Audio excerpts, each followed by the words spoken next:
Welcome to Arya Natural. This channel is all about how you can grow your own veggies in your metro space, be it a small garden or a big balcony, by using only natural methods. If you're stuck with space but love gardening, then Arya Natural is the right place to find your way around. Today's video is all about how to fill your planters. There are many different ways in which you can fill your planters.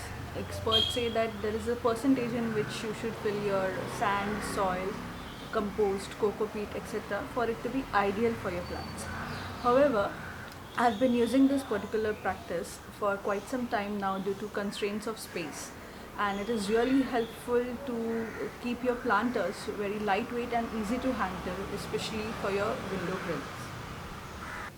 Take a regular pot of about 8-inch diameter. You can take a bigger pot of your choice and space. Cover the holes with a regular mosquito net, or you can go the old school way and use coconut shell pieces so that the particles don't fall off and there is enough space for the water to drain.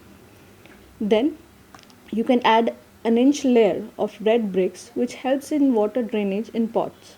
However, that increases the weight of your pot, and so you can avoid it and use only coconut husk for the same purpose.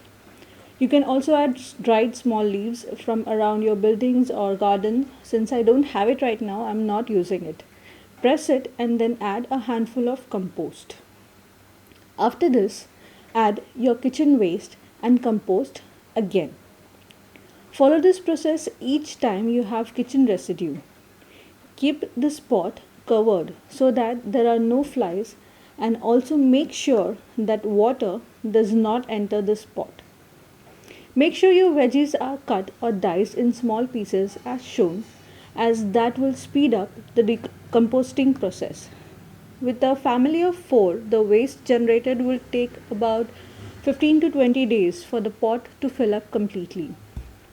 If you do not have much kitchen waste, you can keep it a day longer and add up 2 days waste so that you do not use a lot of compost. You can also add soil instead of the compost in the same manner. Here you see I'm adding the cuttings on the 3rd day and also later with the interval of 3 to 4 days.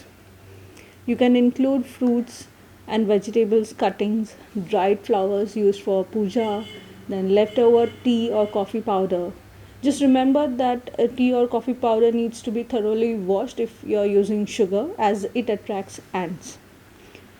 Every food item cooked or a little spoiled can go into a decomposter, but only if you are making a separate compost. As for the non-vegetarian products like fish or meat bones, please keep in mind that it might take longer duration to decompose. I would suggest you avoid that in your planters. Also avoid eggshells and banana peels, as they can be used separately as fertilizers. I would be showing you how we can make a fertilizer from it in a separate video. Do remember to like, subscribe and press the bell icon for notifications. Remember to press the compost of the pot, as it will give you some more space. However, within 3-4 days the level of compost also reduces, so make sure you keep a check. Thus you will have to keep adding the compost even if you have already a plant in this pot.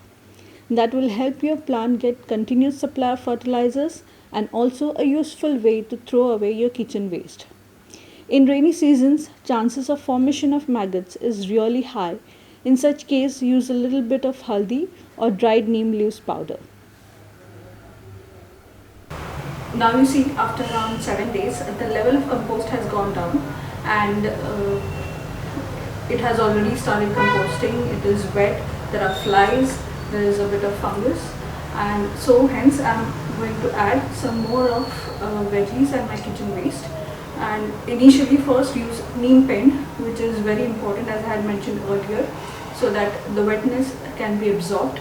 Now the kitchen waste that I am adding is completely dry, and also along with that I am adding some more of dried flowers, puja flowers, which I had mentioned earlier also.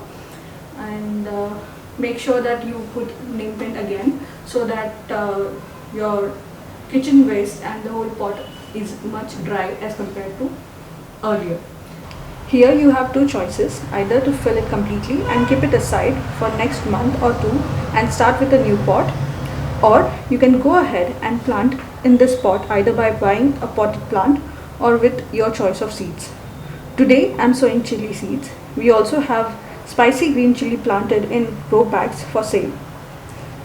For that, add a little bit of compost or soil and sow the seeds. Sprinkle water. Now since this particular soil what I'm using is a lot wet, I'm not adding water on top of this, and just cover it, and that's it. It should be done. The easiest growing plants are green chilies, mint, okra, tomatoes. However, tomatoes need a little more care compared to other veggies. So keep experimenting, keep planting, composting, and keep it natural.